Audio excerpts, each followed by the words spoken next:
เฮาพี่น้องเอกราบทักทายสบายดีพ่อแม่พี่น้องเบอร์สุขูสู่คนนะพี่น้องเนาะบ่สิอยู่ในและก็ต่างประเทศพี่น้องเอกก็ยินดีต้อนรับเข้าสู่ช่องบ่เตียงทองบ้านนาวี2คือเก่าเนาะมื้อนี้ก็บ่เตียงอยากมาแจ้งข่าวพี่แจ้งข่าวน้องเนาะพี่น้องเนาะพอดีช่วงนี้ก็โอ้ยพี่น้องน้ำท่วมบ้านเฮาหลายแท้หลายว่าเนาะพี่น้องเนาะตอนนี้ก็ทางแข่งขมวนนักสุดพี่น้องเลยทาง FC ส่งมาให้กับลายเนาะขอความช่วยเหลือนี่ขอความช่วยเหลือในบ่เตียงว่าสั่นพี่น้องเลยบ่เตียงก็จักสิเฮ็ดจังใดเนาะพี่น้องเนาะเพิ่นก็บ่ได้ต้องการหยังหลายเพิ่นว่าต้องการแค่ข้าวน้ำซ้ำปลากินก่อนมาม่าปลากระป๋องเพราะประทังชีวิตมันไปใส่บ่ได้นะน้ำท่วมขึ้นครึ่งเสาเฮือนไปใส่ก็บ่ได้เพราะว่าบางคนบางหมู่บ้านก็บ่ได้เตรียมการเนาะบ่ได้มีเรือบ่ได้มีหยังเพราะว่าทางเพิ่นก็บ่คิดว่ามันสิท่วมคือบ้านบ่เตียงอะไรแต่เบิดบ้านบ่มีเรือจักลำถ้ามันน้ำท่วมมาก็จักสิเอาใส่แหละเรือขี่ไปนะเป็นจังได๋ก็ยากอยู่เนาะก็ลำบากอยู่วันนี้ทั้งภาคส่วนที่เกี่ยวข้องเพิ่นก็ลงซอยอยู่พี่น้องเอ้ยเนาะทางภาครัฐเพิ่นก็ระดมกันซอยแต่ว่าเฮาก็ซอยอีกแห่งนึงเพราะก็บ่ไหวเด้เพราะมันบ่ท่วงบ่ทันมันก็หลายดีท่วมเบิดทั้งแขวงสวรรณเขตนี่ก็นี่แถวเมืองกำพรนี่ก็หลายเมืองพีนเมืองเชฟโปนที่หลายมีเบิดนะพี่น้องเอ้ยแต่ว่านักสุดก็คือแข่งขมวนตอนนี้บ่เตียงก็เลย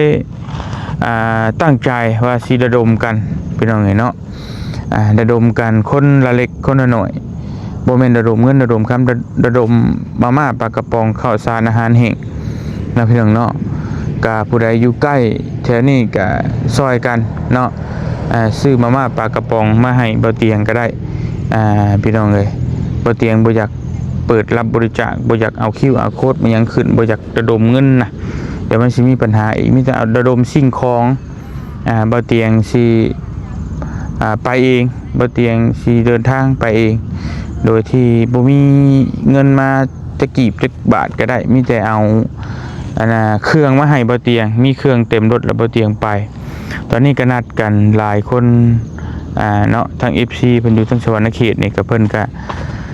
ก็สิระดมทั้งเพิ่นเนาะเพิ่นก็เห็นแล้วก็อีตนอยากไปซอยนะมีแต่ฝากพี่น้องผู้ใดอยากทำบุญนำบ่เตียงคือเก่าตามเคยเฮาพี่น้องเอ้ยเนาะบุญนี่ก็ผู้ใดเฮ็ดก็ผู้ใดได้ผู้ใดกินก็ผู้ใดอิ่มคือกันกับกินข้าวพี่น้องเอ้ยเนาะผู้ใดกินก็ผู้ใดอิ่มคนบ่กินก็บ่อิ่มก็เป็นแบบเดียวกันทั้งอันนี้เฮาก็คนอื่นสิเฮ็ดบ่เฮ็ดก็แล้วแต่ทั้งเฮาก็เฮ็ดคือเก่าบ่ว่าเฮาเชื่อว่าเรื่องบุญนี่มันได้อีหลีเนาะพี่น้องเนาะได้หน่อยได้หลายนี่เฮาก็บ่ฮู้แต่ว่ามันได้เฮาสัมผัสได้ว่ามันได้อีหลีนะบุญนะพี่น้องเนาะถึงแม้ว่าสิมันบ่ย่างมาคือตัวงัวตัวควายแต่ว่ามันก็เฮาสัมผัสได้ว่ามันได้และก็บ่มีคำว่าศูนย์เปล่าเนาะตัวนี้เรื่องจริงบ่มีคำว่าศูนย์เปล่าเฮ็ดบุญแล้วต้องได้พี่น้องเพราะฉะนั้นบ่เตียงบางคนบ่เข้าใจนำเฮาว่าบ่เตียงเฮ็ดหยังคือบ่เมื่อยแท้ไปตลอดคือบ่เมื่อยพี่น้องเนาะเมื่อยอยู่ได้พี่น้องเฮาก็อยากเฮ็ดเฮาก็อยากได้บุญได้กุศลนั่นแหละบางคนว่าเฮ็ดแล้วมันได้หยังเนาะบางคนอีกอยากสอเฮาก็ว่าถ้าบ่ได้หยังคือสิบ่เฮ็ดดอกเนาะบ่เตียงก็เลยอยากถามกับว่าคนไปใส่บาตรอยู่วัดพี่น้องเอ้ยได้หยังเนาะบ่เตียงอยากถามเท่านั้นแหละว่าได้หยังลงไปทำบุญอยู่วัดมีแต่เสียการเสียงานเสียเวลาขาดเงินขาดคำเสียเงินอีกแต่เป็นยังเพิ่นคือไปเนาะพอเพิ่นฮู้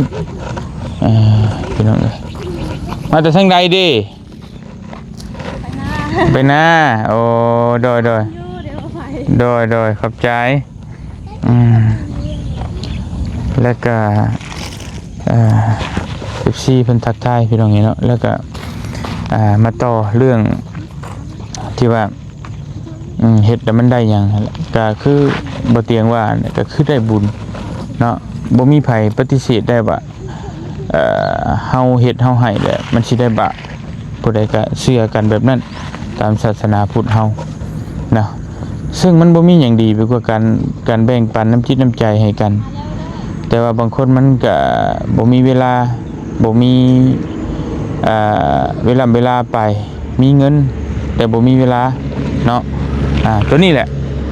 บ่เตียงสร้าง YouTube สร้างช่องมาเฮ็ดช่วยเหลือสังคมกับเพื่อประมาณนี้เพื่อให้เป็นสะพานบุญให้กับคนที่บ่มีเวลาบางคนอยากเฮ็ดบุญอยากทำทานแต่บ่มีเวลาไปแล้วเฮาสิพากไผไปอย่างเช่นยกตัวอย่างนี่เห็นภัยน้ำท่วมคนก็ทุกข์ยากลำบากอนาถาแต่ว่าบ่มีเวลาไปถึงสิมีเวลาก็อยู่ไกลยกตัวอย่างอยู่ต่างประเทศมันยังไปบ่ได้แต่มันก็ยากไปเบิดเพราะฉะนั้นเฮานี่เป็นส่วนหนึ่งเป็นกระบอกเสียงเป็นสะพานเป็นทุกสิ่งทุกอย่างให้กับพี่น้องเมื่อยแต่เฮาก็อยากเฮ็ดใจเฮาอยากเฮ็ดเมื่อยไปได้เฮาก็สู้ได้เมื่อยเฮาก็ทนได้เนาะบ่เคยหวั่นไหวบ่เคยย่อท้อ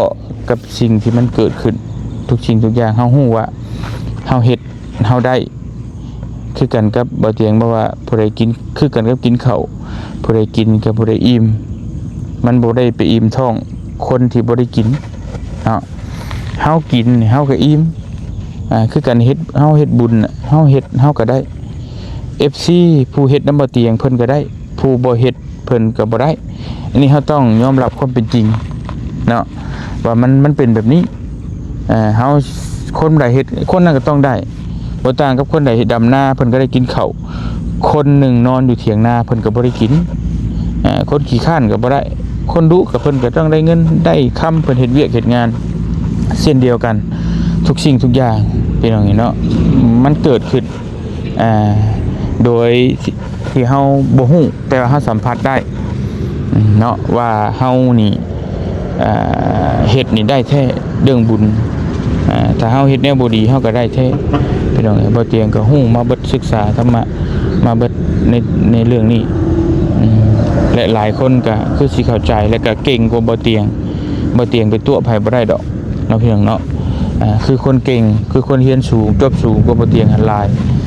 บ่เตียงแค่ว่าได้มาแนะนำและบอกต่อสิ่งดีๆนำเสนอสิ่งดีๆให้พี่ให้น้อง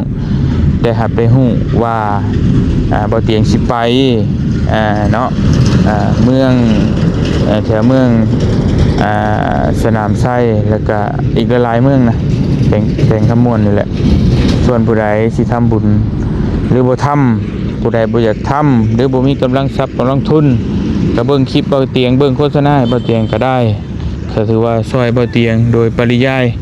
พี่น้องเอ้ยเนาะทั้งบ่เตียงเองก็สิเฮ็ดหน้าที่เป็นสะพานบุญคือเก่าให้ดีที่สุดโดยที่บ่ได้ย่อท่อแม้แต่เมื่อยรถจะเพจะพังมื้อนั้นก็ไปซ่อมเบิด5ล้านปลายก็ลุยคือเก่าเฮาก็บ่ได้เคยจมเคยว่าก็เอาเงินเฮานี่แหละเงินเองนี่แหละแปลงพี่น้องเอ้ยเนาะก็บ่ได้เคยติเคยหิว่ามันต้องในนั้นในนี่บ่พี่น้องเนาะบางเทื่อก็เมื่อยบางเทื่อก็ท้อแต่ว่าเฮาก็คือบ่เตียงว่าแหละเฮาฮู้ว่าสิ่งนี้มันได้บุญเฮาก็อยากเฮ็ดสิ่งนี้มันดีเฮาก็อยากเฮ็ดเมื่อยปานใดเฮาก็บืนไปเฮาฮู้ว่าสิ่งนั้นมันดีประมาณนี้พี่น้องเนาะจังได๋ก็พาพี่พาน้องไปพิจารณานำกันถ้าว่าผู้ใดอยากซอยเนาะเป็นบุญเป็นกุศลในครั้งนี้ก็ช่องทางติดต่ออยู่ท้ายคลิปเนาะติดต่อมาคุยกันก็ได้ว่าอยากพาเครื่องหรือว่ามีหลายให้บ่เตียงขับรถไปเอาก็ได้อยู่ไสก็บอกมาบอกพิกัดมาก็ได้พี่น้องเอ้ยเนาะบ่เตียงก็สิซอยเต็มที่ทุกความสามารถเท่าที่บ่เตียงเฮ็ดได้เนาะก็ได้ก็ขอบคุณขอบใจขอบคุณ FC บ่ทุกคนติดตามแล้วก็ฮักแพงเดี๋ยวเจอกันแข่งขมวนไว้นี่พี่น้องเอ้ยเนาะภาครุ่นภาคเบิ่งภาคชมน้ำกันเนาะจะได้ก็เอาบุญน้ำกันเบิดทุกคนอยู่ดีมีแฮงสบายดีเด้อพี่น้องเอ้ยบ๊ายบาย